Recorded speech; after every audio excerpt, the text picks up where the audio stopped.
وسلم قال اللہ تعالی وتبارک فی شان حبیبہ مخبرا وعامرا ان اللہ وملائکتہ یصلون علی النبی یا ایھا الذین آمنوا صلوا علیہ وسلموا تسلیما اللہم صل علی سیدنا ومولانا محمد معدن الجود والکرم صلاة وسلاما علیک یا سیدی یا رسول اللہ وعلی آلک واصحابک یا حبیب اللہ۔ تمام حمد و ثنا، تعریف و توصیف اللہ جل مجدہ الکریم کی ذات بابرکات کے لیے، جو خالق کائنات بھی ہے اور مالک شش جہات بھی۔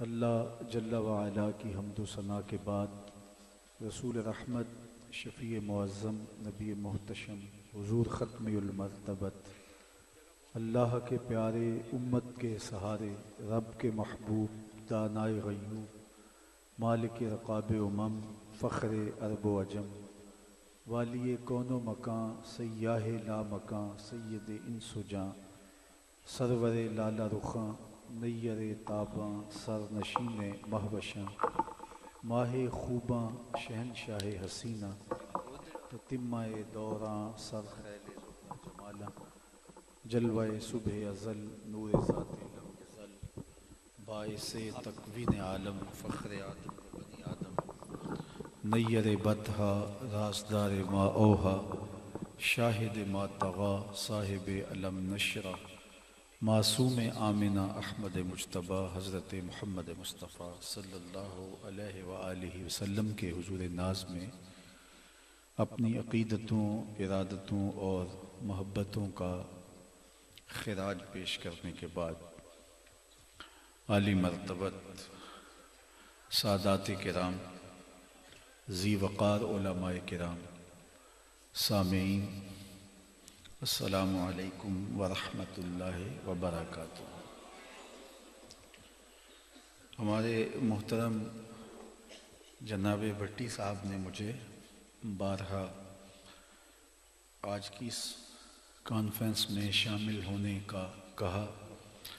میرا خیال یہ تھا کہ اس عنوان سے یہ زیادہ بہتر بات کر سکتے ہیں، چونکہ یہ شب و روز اس سفر میں گرم سفر ہیں، لیکن اصرار ہوا تو میں وعدہ کر لیا آج اس کی تکمیل بھی نصیب ہو رہی ہے۔ اللہ ہم سب کو حضور علیہ الصلاۃ والسلام کی نظر عنایت اور نگاہ کرم عطا کرے۔ اللہ تعالیٰ کے جتنے بھی نبی،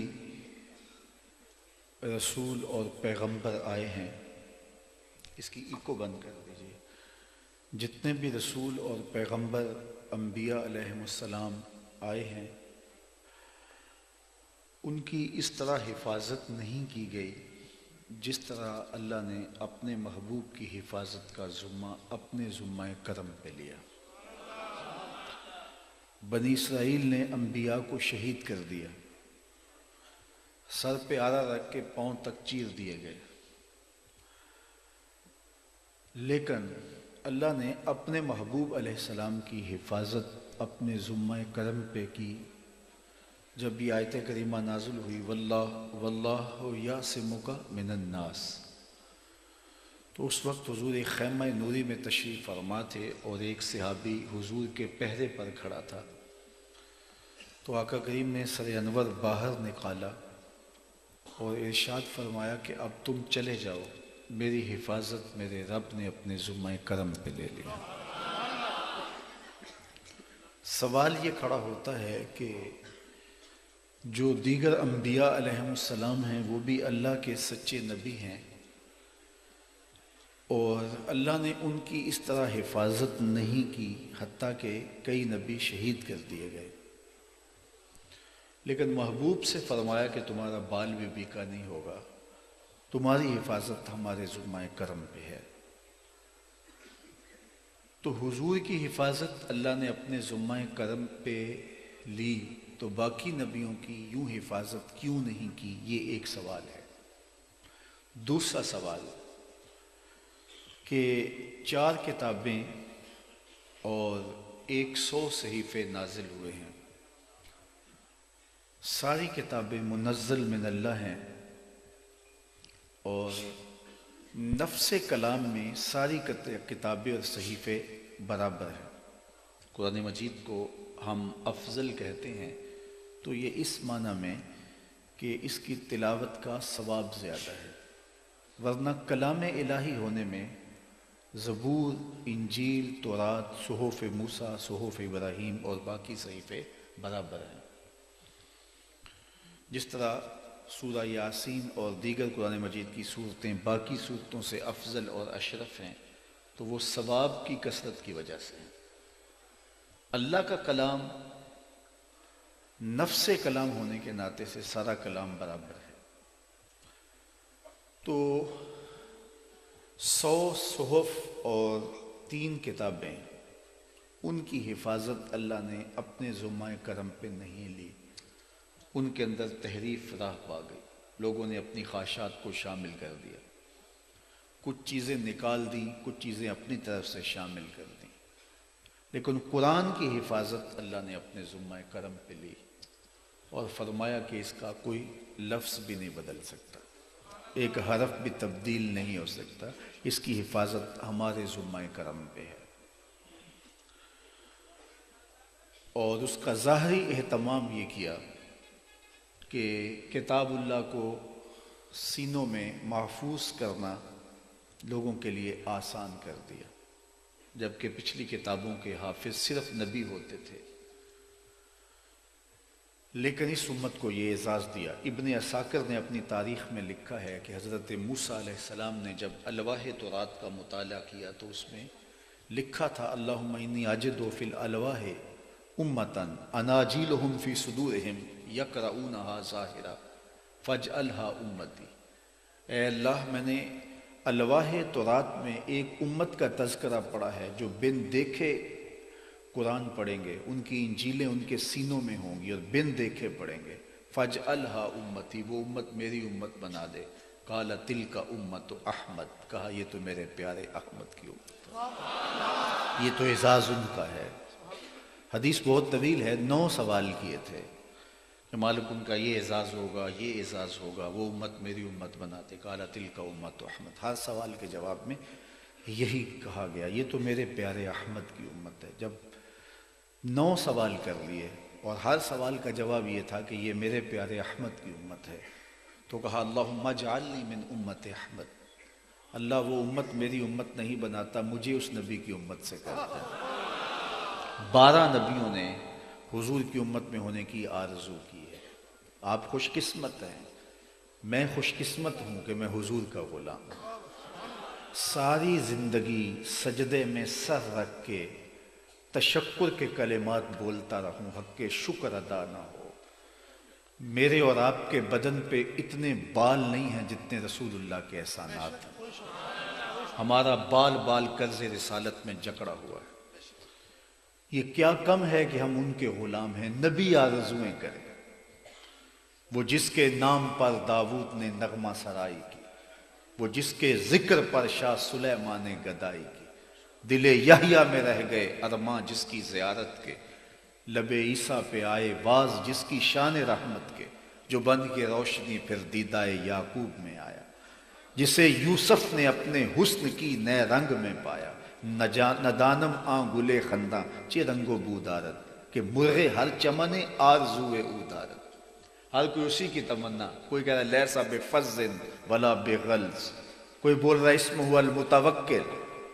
حضرت عیسیٰ نے تو کہا چلو میں تمہیں نام بھی بتا دیتا ہوں، مبشرم برسول یاتی من بعد اسمہ احمد، ان کا نام احمد ہوگا۔ ایک حواری اٹھ کے کھڑا ہوا، حضرت جس کے قصیدے آپ بھی پڑھ رہے ہیں کیا وہ آپ سے بھی افضل ہوگا؟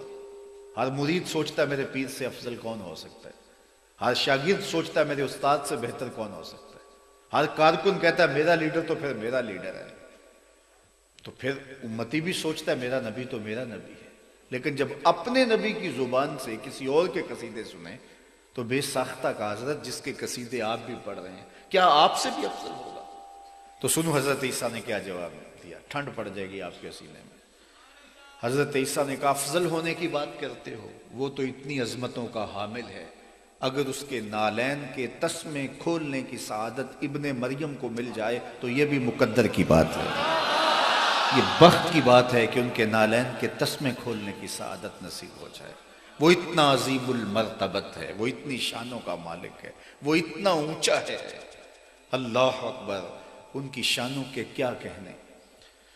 تو کہا کہ مالک مجھے اس نبی کی امت سے بنا دے۔ تو اس امت کے لیے اللہ نے یہ ظاہری اعزاز دیا ہے کہ کتاب سینوں میں محفوظ ہوتی ہے، 7 سال کا بچہ پورا قرآن سینے میں موجود ہے۔ باقی کتابیں بھی تو اللہ کی تھی، صحیفے جو نازل ہوئے وہ بھی منزل من اللہ تھے، لیکن اللہ نے ان کی حفاظت کیوں نہیں کی، قرآن کی حفاظت کیوں کی؟ یہ 2 سوال ہیں۔ باقی انبیاء بھی اللہ کی طرف سے بھیجے گئے تھے، ان پر حملے ہوتے ہیں، انبیاء شہید کر دیے جاتے ہیں، لیکن محبوب علیہ السلام کی اللہ نے حفاظت فرمائی۔ دار الندوہ میں جب بیٹھ کے سازش تیار کی چراغ حیات بجھانے کے لیے، سارے قبائل جمع ہو گئے اور حضور علیہ السلام اپنے کاشانہ نور میں تشریف فرما ہیں اور یہ تلواریں لیے کھڑے رہے، اور اللہ نے کیسے اپنے محبوب کی حفاظت فرمائی۔ تو یہ 2 سوال کھڑے ہوئے کہ ساری کتابیں منزل من اللہ ہیں، کسی اور کتاب کی اللہ نے حفاظت نہیں کی، حتیٰ کہ تحریف راہ پا گئی۔ سارے نبی اللہ کے فرستادہ ہیں، لیکن انبیاء کو شہید بھی کر دیا گیا، حضور کی حفاظت اللہ نے اپنے ذمہ کرم پہ لی۔ اب اس کا جواب سن لیجئے، اور وہی آج کے اس اجتماع کا عنوان ہے کہ اگر کوئی نبی شہید کر دیا جاتا ہے تو کوئی بات نہیں، نیا نبی آنے والا ہے۔ اگر کسی کتاب میں تحریف راہ پا جاتی ہے تو کوئی بات نہیں، نئی کتاب آنے والی ہے۔ اب حضور کے بعد چونکہ نبی کوئی نہیں تھا، قرآن کے بعد کوئی کتاب نہیں تھی، اس لیے قرآن کی بھی حفاظت کی، رسول کریم کی بھی حفاظت فرمائی۔ پس خدا بر ما شریعت ختم کر، بر رسول ما رسالت ختم کر۔ تو اس لیے قرآن کا حفاظت کیا جانا تاکہ قیامت تک انسانیت کے لیے چشمہ ہدایت موجود رہے۔ یہ واضح میں رکھیے، اللہ نے انسانی قافلے کو کبھی بھی ہدایت سے محروم نہیں رکھا، کبھی بھی ایسا نہیں ہوا کہ انسان ہدایت سے محروم رہے، حتیٰ کہ اس کائنات کا پہلا انسان، پہلا نبی بھی ہے، انسان ہدایت سے محروم رہے، یہ اللہ نے کبھی نہیں ہونے دیا۔ اب قرآن مجید میں بھی اگر تحریف راہ پا جاتی ہے اور کوئی کتاب آنے والی نہیں ہے، فَبِأَيِّ حَدِيثٍ بَعْدَهُ يُؤْمِنُونَ، قرآن کے بعد تم کس پہ ایمان لاؤ گے، اور تو کوئی کتاب نازل نہیں ہونے والی۔ تو اگر اس میں بھی تشکیک اور اس کے اندر بھی جو ہے وہ تحریف پائی جاتی ہے تو پھر چشمہ سوکھ جائے گا، لوگوں کے لیے ہدایت کا چشمہ مشکوک ہو جائے گا۔ اس لیے قرآن مجید کو قیامت تک باقی رکھنا ضروری تھا تاکہ ہدایت انسانی کا در کھلا رہے اور لوگوں کے لیے یہ روشنی کا مینار موجود رہے، اور اتمام دین کے لیے حضور کی حفاظت بھی ضروری تھی تاکہ حضور کے بعد کوئی نبی نہیں ہے، کوئی رسول نہیں ہے۔ لیکن کتنے دجال، کتنے کذاب اور کتنے لوگ مدعی ہوئے اور انہوں نے اس بات کا دعویٰ کیا۔ تو یہ بات ذہن میں رکھیے، مارکیٹ میں اس چیز کا 2 نمبر آتا ہے جس کی اصل قبول کی جاتی ہو، اگر اصل کی ڈیمانڈ نہ ہو تو اس کا 2 نمبر نہیں آتا۔ تو چونکہ نبوت ایک اعزاز ہے، ایک منصب ہے، نبی لوگوں کے دلوں میں رہتے ہیں اور ان کے لیے احترام کے جذبات پائے جاتے ہیں، اس لیے مختلف ادوار میں مختلف لوگوں نے دعویٰ نبوت کیا، اور یہ آپ لوگ ان مجالس میں اس کی تفصیلات سنتے رہتے ہیں۔ میں آپ کی توجہ جس امر کی طرف دلانا چاہتا ہوں وہ یہ ہے کہ مختلف ادوار میں مختلف لوگوں نے دعویٰ نبوت کیا، لیکن مرور زمانہ کے ساتھ ان کا نام و نشان بھی مٹ گیا اور ان کے ماننے والے بھی ختم ہو گئے۔ لیکن زمانے میں 2 لوگ ایسے ہیں کہ جنہوں نے دعویٰ نبوت کیا تو ان کے ماننے والے آج بھی موجود ہیں۔ یہ سبحان اللہ کہنے کا موقع نہیں ہے، یہ میری بات اس سے میں یہ سمجھ رہا ہوں کہ آپ بات کو سمجھنے کی کوشش نہیں کر رہے۔ تو میں صرف آپ کی توجہ کا طالب ہوں. ماشاءاللہ آپ نے نعرے بھی لگا لیے اور آپ جوش و جذبے کا بھی اظہار کر لیا، اور یہ ہمارا مسلک کا مزاج بھی ہے. لیکن میں یہ اپنے دوستوں کو کہتا ہوں کہ تھوڑی سی توجہ کریں تاکہ نفس مسئلہ سمجھ میں آ جائے. اثر کرے نہ کرے سن تو لے میری فریاد، نہیں ہے داد کا طالب یہ بندہ آزاد. تو میں صرف آپ کی توجہ چاہوں گا. اور وہ کیا کہا تھا اقبال میں نے، نظارے کے لیے جنبش مژگاں بھی بھار ہے، نرگس کی آنکھ سے تجھے دیکھا کرے کوئی. تو صرف آپ کی توجہ درکار ہوگی. بات یہ ہے کہ انبیاء علیہم السلام آئے اور انہوں نے اس دعوت رشد و ہدایت دی. اب اس کے بعد اس کی نقل بھی آئی اور مختلف زمانوں کے اندر لوگوں نے دعویٰ کیا اور ان کے ماننے والے بھی ہوئے، ان کے ساتھ کھڑے بھی ہوئے. لیکن اس کے بعد جب وہ گئے تو ان کا سارا نظم بھی بکھر گیا. لیکن یہ دو لوگ ایسے ہیں کہ جن کے ماننے والے آج بھی دنیا پہ موجود ہیں. ایک ایران کا بہاءاللہ اور ایک مسلمہ پنجاب مرزا قادیانی. ان دو کے ماننے والے پوری دنیا کے اوپر آج بھی موجود ہیں. بہاءاللہ کی ماننے والوں کی تعداد اتنی زیادہ نہیں ہے جتنی مرزا قادیانی کے ماننے والوں کی ہے. تو اس کا کیا سبب ہوا کہ باقی جو لوگ آئے اور مرور زمانہ کے ساتھ ان کے متبعین، ان کی جھوٹی امتیں بھی ختم ہو گئی، صفحہ ہستی سے مٹ گئیں، لیکن یہ آج تک موجود ہیں. تو اس کا سبب کیا ہے؟ بس آج کی اس نشست میں آپ کو یہی عرض کرنے کی کوشش کروں گا، اور آپ کی توجہ اگر مجھے حاصل رہی تو آنا با مقصد ہوگا. یہ بات ذہن میں رکھیے گا کہ ان دو لوگوں کو اس لیے ان کے ماننے والے موجود ہیں کہ یہ خود نہیں آئے تھے. باقی لوگ خواہش نفس سے کھڑے ہوئے اور انہوں نے عزت حاصل کرنے کے لیے، عزت پانے کے لیے اپنے آپ کو جو ہے وہ نبی کہہ دیا، پھر اس کے بعد ختم ہو گئے. لیکن یہ لوگ، یہ تو مہرے تھے، ان کے پیچھے کچھ نادیدہ ہاتھ تھے اور وہ آج بھی کار فرما ہے. ایک بدماش نے رپورٹ دی کہ امت مسلمہ ختم نہیں ہو سکتی جب تک ان میں چار چیزیں موجود ہیں. لہٰذا ان سے چار چیزوں کا اگر خاتمہ کر دیا جائے تو ان کے وجود کو مٹایا جا سکتا ہے. ہوتا یہ ہے کہ جب بھی ہم ان سے جنگیں کرتے ہیں یہ پھر دوبارہ اٹھ جاتے ہیں. جو کچھ بغداد میں ہوا وہ کہانی ہمیں یاد ہے، جب سروں کا مینار تعمیر کیا گیا، پھر دجلہ کا بند توڑا گیا تو 1.25 لاشیں ہم نے تہہ خانوں سے اٹھائیں. 3 دن تک دجلہ کا پانی خون بن کے بہتا رہا. یہ جب بھی کٹے ہیں، لٹے، کوئی کہتا ہی نہیں تھا کہ یہ امت دوبارہ بھی کھڑی ہو. لیکن ہے ایاں یورش تاتار کے افسانے سے، پاسباں کعبے کو مل گئے صنم خانے سے. ان اللہ یؤید ھذا الدین بید الرجل الفاجر. یہ پھر کھڑے ہو جاتے ہیں. جبکہ دنیا کے اوپر کتنی تہذیبیں ہیں، جب انہوں نے دم توڑا دوبارہ اٹھ نہیں سکی. آج آل ساسان کی تہذیب آپ کو کہیں نظر آئے گی؟ یہ وہ تہذیب ہے کہ 3150 سال جنہوں نے حکومت کی ہے. یہاں تو 5 سال کے لیے اسمبلیاں منتخب ہوتی ہیں اور 2-3 سال کے بعد حکومت ڈولنے لگ جاتی ہے.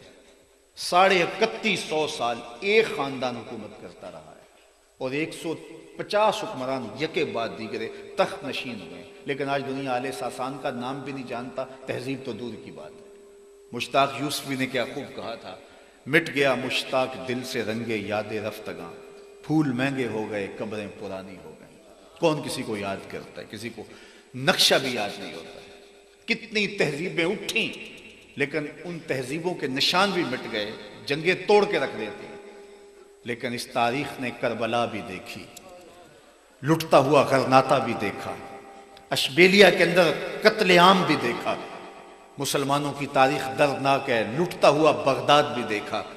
لیکن یہ پھر کھڑے ہو جاتے ہیں. تو انہوں نے کہا یہ کون سی قوت ہے جو ان کو پھر کھڑا کر دیتی ہے؟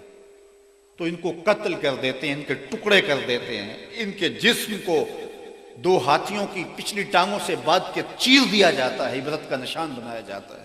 لیکن یہ پھر بھی کھڑے ہو جاتے ہیں. تو کوئی قوت ہے جو ان کو مرنے نہیں دیتی؟ تو کہا 4 چیزیں ہیں مسلمانوں کے اندر جو مسلمانوں کو مرنے نہیں دیتی. ان میں سے پہلی قوت قرآن مجید ہے.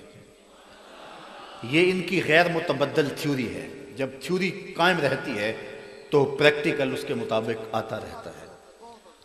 تو قرآن مجید اگر ان کے اندر موجود رہا تو یہ کبھی بھی جو ہیں ختم نہیں ہو سکتے. ایک تو قرآن مجید کو ختم کرنا ہوگا، ایک تو انہوں نے کہا یہ کام ہے.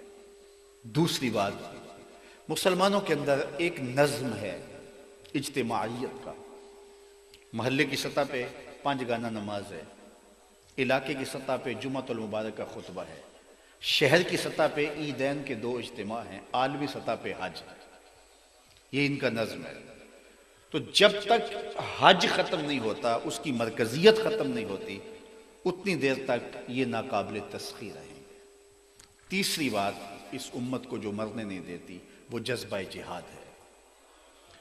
جہاد کا جذبہ جب تک موجود ہے تو یہ کٹ کے بھی سرخرو ہوتے رہیں گے اور یہ اپنے لیے اعزاز اور فخر سمجھتے رہیں گے، بلکہ راہ حق میں جان وار کے پھر بھی کہیں گے حق تو یہ تھا کہ حق ادا نہ ہوا. اگر جذبہ جہاد ان کے سینے سے نکال دیا جائے تو پھر یہ تسخیر کیا جا سکتے ہیں. چوتھی چیز جو اس قوم کو مرنے نہیں دیتی وہ عشق رسول کا جذبہ ہے، وہ محبت رسول کا جوہر ہے جو انہیں کبھی بھی مرنے نہیں دیتا. یہ لٹ سکتے ہیں، اپنا سب کچھ قربان کر سکتے ہیں، لیکن حضور کے نام پہ آنچ نہیں آنے دیتے. یہ ان کا سب سے قیمتی سرمایہ ہے، سب سے بڑی متاع ہے. یہ 4 چیزیں جب تک ان کے اندر موجود رہیں گی تب تک یہ ختم نہیں ہوں گے. اب جہاد کو ختم کرنے کے لیے مرزا قادیان کو کھڑا کیا گیا. یہ تاریخ ہے کہ 3 لوگوں کے انٹرویو لیے گئے، اور حج کو ختم کرنے کے لیے بہاءاللہ کو کھڑا کیا گیا. اس نے ماڈل تیار کر دیے مختلف کعبۃ اللہ کو، کہا کہ اتنا لمبا سفر کاٹ کے کیوں جانا ہے، یہیں جو ہے وہ چکر کاٹ لو، اور تمہیں وہاں جا کر کے ضرورت نہیں ہے. اور یہاں بر صغیر پاک و ہند کے اندر، چونکہ جب یہ اس وقت کیا گیا جب نو آبادیاتی نظم پھیل رہا تھا اور اپنی حکومتوں کو اور اپنے تسلط کو برقرار رکھنے کے لیے مسلمانوں کو بے روح کرنا مقصود تھا، تو اس وقت باقاعدہ برطانیہ کی نو آبادیاتی وزارت نے یہ منصوبہ تراشا تھا، اور انہوں نے جہاد کے خاتمے کے لیے بر صغیر پاک و ہند سے جس شخص کو تیار کیا تھا وہ مرزا قادیانی تھا. وہ خود اپنی کتابوں میں لکھتا ہے کہ جہاد کی ممانعت کے اندر میں نے اتنی کتابیں اور رسائل لکھے ہیں کہ اگر ان کو جمع کیا جائے تو 50 الماریاں بھر جائیں، جو میں نے لکھ کے اطراف و اکناف عالم میں بھیجی ہیں. تو اس کو یہ ٹاسک اس لیے دیا تھا کہ چونکہ انہوں نے بر صغیر پاک و ہند پہ جب قبضہ کیا تو حکومت مسلمانوں سے چھینی تھی. ہندو تو پہلے بھی غلام تھے، پہلے وہ مسلمانوں کے غلام تھے، اب انگریز کے غلام آ گئے. تو ان کو مسئلہ ان کا تھا، فروغ آدم خاکی سے انجم سہ میں جاتے ہیں کہ یہ ٹوٹا ہوا تارا مہے کامل نہ ہو جائے. تو انہوں نے یہ چاہا کہ جہاد کے خاتمے کے لیے ذہن سازی کی جائے، تو اس شخص کو تیار کیا اور یہ سارا منصوبہ تراشا. اب اللہ تعالیٰ جل شانہ ان لوگوں کی قبروں پہ کروڑوں رحمتوں کا نزول فرمائے جنہوں نے اس فتنے کے لیے اپنے آپ کو پیش کیا اور اس کے سد باب کے لیے قربانیاں دیں، اور پھر جو منصوبہ تھا وہ خاک میں مل گیا. لیکن چونکہ جو منصوبہ ساز تھے انہوں نے اپنے کام کو روکا نہیں. ان لوگوں کی آج بھی بدستور جو ہے وہ سپورٹ جاری رکھے ہوئے ہیں، اور ان کی ٹیک سے، ان کی سپورٹ سے یہ پوری دنیا کے اوپر کھڑے ہیں. اگر وہ ان کے پیچھے سے ہٹ جائیں تو یہ حرف غلط کی طرح مٹ جائیں. تو ان کا سرمایہ ان کو کھڑا کیے ہوئے. تو ہمیں اس بات کو سمجھنا چاہیے کہ یہ کتنا بڑا فتنہ ہے جو ملت اسلامیہ کے لیے اور اسلام کے اس تشخص جہاد کو مٹانے کے لیے جو ہے یہ سرگرم عمل ہے. دوسری طرف بہاءاللہ کو حج کے لیے تو اب وہ بھی کامیاب نہ ہو پایا. اسی طرح حضور علیہ السلام کی محبت کے جوہر کو سینوں سے نکالنے کے لیے مختلف سازشیں کی گئیں، اور اس تسلسل کے ساتھ احانت رسول کی مختلف ادوار میں تحریکیں اٹھائی جاتی رہیں تاکہ بار بار کے تسلسل سے ان کے ذہن سے جو ہے وہ تقدس کم ہو جائے گا اور پھر ہم اس کو بتدریج ختم کر لیں گے. اور اسی طرح کتاب اللہ سے دور کرنے کی کوشش کی گئی۔ شوروش نے ایک کتاب لکھی الفرقان الحق، اور وہ قرآن مجید کا جو چیلنج تھا اس نے کہا یہ اس کا میں جواب دیا ہے۔ ڈاکٹر شوروش کی اس کتاب کو پوری دنیا کے اوپر پھیلایا گیا اور لاکھوں اربوں روپے خرچ کیے گئے، لیکن اس نے بھی اپنی منہ کی کھائی۔ اب جو دوسری بات ہے دور موجود میں خاص طور پہ آپ کے سامنے رکھنا چاہتا ہوں، جب مرزا قادیانی کے ذریعے سے جہاد کو ختم نہیں کیا گیا تو پھر پلان بی بھی تو ہوتا ہے نا۔ تو پھر ایسے لوگ پیدا کیے جنہوں نے قبروں میں سے لاشیں نکال کر کے ان کو پھانسی پہ لٹکایا اور گلے کاٹے اور سروں سے فٹ بال کھیلے، تاکہ جہاد ختم تو نہیں کیا جا سکا، لہٰذا جہاد کو بدنام کر دیا جائے۔ حج کو ختم تو نہیں کیا گیا، لیکن حج کی مرکزیت توڑ دی جائے۔ حج کا بنیادی مقصد وہ پوری امت کو ایک میسج دینا ہے۔ جو عرفات کے اندر خطبہ ہے وہ ایک لاہ عمل ہے آنے والے پورے سال کے لیے امت کے نام۔ امام حج محض ایک تقریر نہیں کرتا، بلکہ امام حج کی ذمہ داریوں میں ہے کہ وہ پورا سال پوری امت کے حالات کا تجزیہ کرے اور پھر اس کا لاہ عمل دے کہ اس امت کو ہم نے گراوٹ سے کیسے اٹھانا ہے، اور پوری دنیا سے آئے ہوئے نمائندے اس پیغام کو لے کے جائیں۔ اور یہ روح تھی حج کی، یہ مرکزیت حج کی، اور اس میں یہ پیغام سب سے اہم ہوتا تھا۔ اب حج کو ختم تو نہیں کیا جا سکا، لیکن حج کو غیر مؤثر یوں کیا گیا کہ خطبہ محض ایک رسمی خطبہ بن کے رہ گیا، اور جانے والے محض رسوم ادا کر کے آتے۔ اقبال چیخ چیخ کے رویا تھا، اقبال کوئی پوچھے یہ زائرین حرم سے۔ یہ اس وقت اقبال نے کہا تھا جب سلطنت عثمانیہ ٹوٹی اور امت مسلمہ حصوں بخروں میں تقسیم ہو گئی۔ دیکھ مسجد میں شکست رشتہ تسبیح شیخ، اور بت کدے میں برہمن کی پختہ زناری بھی دیکھ۔ چاک کر دی ترک نادان خلافت کی قبا، سادگی مسلم کی دیکھ اوروں کی عیاری بھی دیکھ۔ اوروں کی عیاری کے نتیجے میں جب امت کے حصے بکھرے ہو گئے اور سلطنت عثمانیہ ٹوٹ گئی، اور پھر خطبہ حج ایک رسم کے طور پہ باقی رہ گیا، تو پھر اقبال چیخا اور رویا۔ اس سے اقبال کی فکر سمجھے اقبال کیا کہنا چاہ رہا ہے۔ اقبال کوئی پوچھے یہ زائرین حرم سے، اقبال کوئی پوچھے یہ زائرین حرم سے، حرم کا تحفہ کیا زمزم کے سوا کچھ اور نہیں۔ جو بھی آتا ہے ہمیں زمزم ہی دیتا ہے، کھجوریں ہی دیتا ہے، وہاں سے جو نور لے کے آئے ہو وہ بھی تو پیش کرو۔ وہ خطبہ حج میں ایک میسج تھا جس نے امت کو کھڑا کرنا تھا، لہٰذا پلان بھی یہ تھا کہ حج تو ختم نہیں کیا گیا، حج کی جو ہے وہ مرکزیت کو اور حج کے میسج کو توڑ دیا جائے، اور اسی طرح قرآن مجید سے امت دور ہو جائے، یہ محض تلاوت تو کر سکے لیکن قرآن کی روح سے ناآشنا ہو جائے۔ اور کیا آج ہم اس جگہ پہ نہیں کھڑے ہوئے؟ ہمیں اپنا محاسبہ کرنا ہے کہ کتاب اللہ سے ہمیں کیا ربط رہ گیا ہے، کیا تعلق رہ گیا ہے۔ جس طرح بھی سبحان اللہ کسی بات پہ کہہ دیا گیا، میں کسی مجلس میں تھا تو قاری پڑھ رہا ہے کون قردۃ خاسئین، لوگ کہہ رہے ہیں سبحان اللہ، پتہ ہی نہیں کہا کیا جا رہا ہے، کیونکہ ہم قرآن سے ناآشنا ہو گئے۔ قرآن تو ایک کتاب زندہ تھی، اقبال نے کہا کتاب زندہ قرآن حکیم، حکمت او لا یزال است و قدیم۔ یہ تو ایک ایسی کتاب تھی جو مردوں کو بھی زندگی دے دیتی ہے، یہ پستیوں سے اٹھا کے جو ہے وہ اوج ثریا تک پہنچا دیتی ہے۔ لیکن آج اس کتاب سے ہمارا تعلق کیا رہ گیا ہے؟ اقبال کا لہجہ دیکھیے کتنا دردناک ہے۔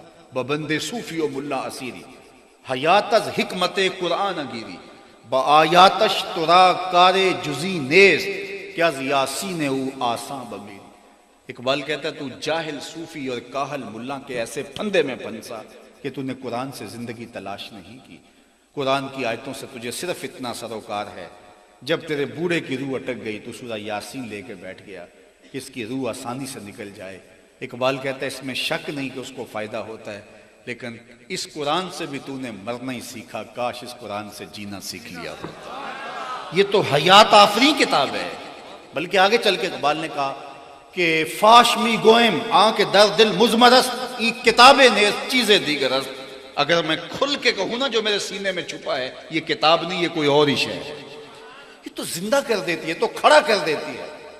یہ کتاب ہی تھی جس نے اسلوب جہاں بانی سے گائے۔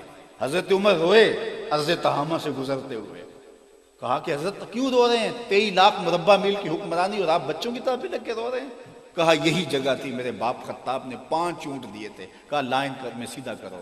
آگے والے کو سیدھا کرتا تھا، پیچھے والا ٹیڑھا ہو جاتا تھا، پیچھے والے کو سیدھا کرتا تھا، آگے والا ٹیڑھا ہو جاتا تھا، بھاگ دوڑ کے دونوں کو سیدھا کرتا، درمیان والا ٹیڑھا ہو جاتا۔ میرے باپ خطاب نے مجھے مارا تھا، ایک عرب کے بیٹے ہو کہ تم سے 5 اونٹ نہیں کھڑے ہوتے؟ کہا ایک زمانہ عمر پہ وہ تھا کہ 5 اونٹ لائن میں کھڑے نہیں ہوتے، اور آج شرق سے لے کر غرب تک سارے انسان بھی لائن میں کھڑے ہیں۔ یہ محمد عربی کے جوڑوں کا صدقہ نہیں ہے تو اور کیا؟ تو صاحب قرآن سے دوری آج ہمیں کہاں سے کہاں لے آئی ہے۔ اقبال نے جب شکوے کی زبان کھولی تو لہجہ بڑا تلخ ہو گیا، فتویٰ بھی متوجہ ہوا، لیکن جواب آیا تو سارا نشہ اتر گیا۔ شکوے کا لہجہ یہ تھا، صفحہ دہر سے باطل کو مٹایا ہم نے، نوع انسانی کو غلامی سے چھڑایا ہم نے، تیرے کعبے کو جبینوں سے بسایا ہم نے، تیرے قرآن کو سینوں سے لگایا ہم نے، پھر بھی ہم سے گلا ہے کہ وفادار نہیں، ہم وفادار نہیں، تو بھی تو دلدار نہیں۔ بڑا تلخ لہجہ ہوا، لیکن اب جواب دیکھیے، لفظ وہ صرف صیغہ بدلتا ہے، اب آواز ادھر سے آ رہی ہے۔ صفحہ دہر سے باطل کو مٹایا کس نے، نوع انسانی کو غلامی سے چھڑایا کس نے، میرے کعبے کو جبینوں سے بسایا کس نے، میرے قرآن کو سینوں سے لگایا کس نے، تھے تو آبا وہ تمہارے ہی مگر تم کیا ہو، ہاتھ پہ ہاتھ دھرے منتظر فردا ہو، ہر کوئی مست مئے ذوق تن آسانی ہے، تم مسلمان ہو یہ انداز مسلمانی ہے، حیدری فقر ہے نئے دولت عثمانی ہے، تم کو اسلاف سے کیا نسبت روحانی ہے، وہ معزز تھے زمانے میں مسلمان ہو کر، تم خار ہوئے تارک قرآن ہو کر۔ ہماری پستی، زبوحالی، ذلت، نکبت، رسوائی کا سبب یہ ہے کہ حضور کا دامن چھوڑ دیا اور قرآن کے دامن سے ہٹ گئے، تو آج دنیا کے اوپر رسوا ہو رہے ہیں۔ 1 انچ جگہ بھی نہیں ہے اس کائنات میں جہاں آہن و آتش برس رہا ہو اور وہ کفار کی سرزمین ہو۔ یہ ساری آگ ہمارے گھر میں لگی ہوئی۔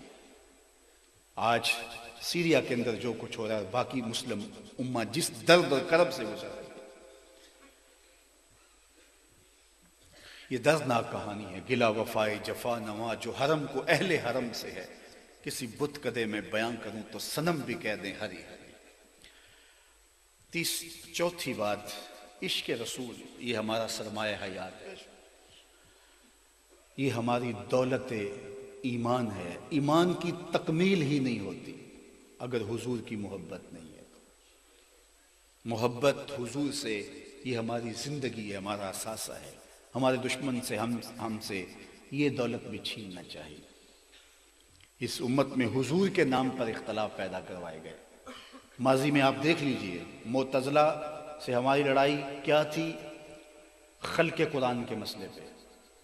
مرجیہ سے، اندیا سے، لا ادریہ سے، باقی لوگوں سے ہماری لڑائی کیا تھی؟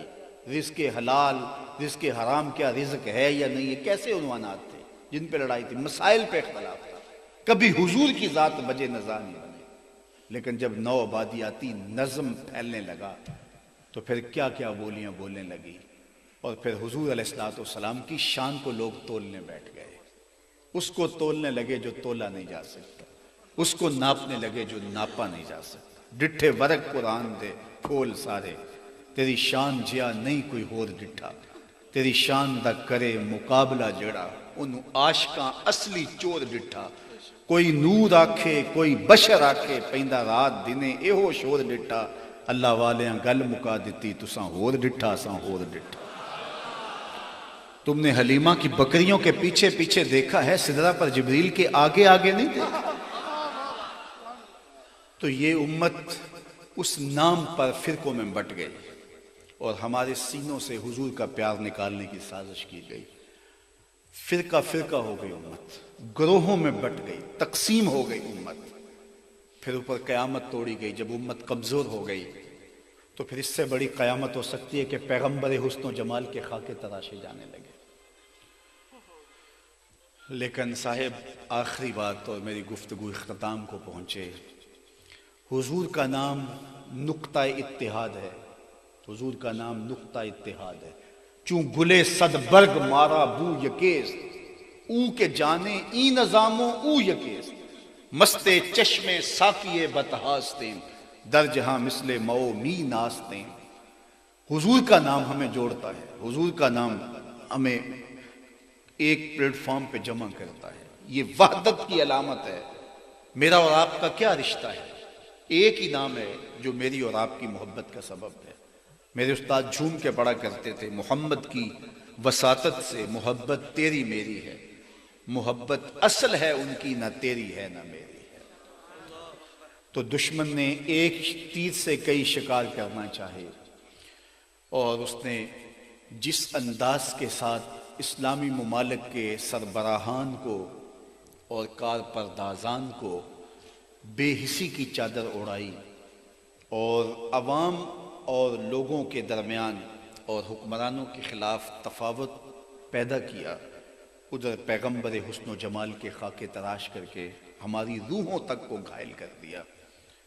اور اس کے بعد پھر ہم کہاں کھڑے ہوئے، ایک دوسرے کا گریبان نوچنے لگے، ایک دوسرے کی پگڑیاں اور جبے پھاڑنے لگے۔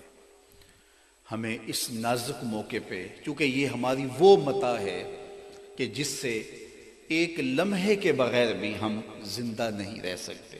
لوگ آکسیجن سے سانس لیتے ہیں، ہم حضور کے نام سے محبت میں سانس لیتے ہیں۔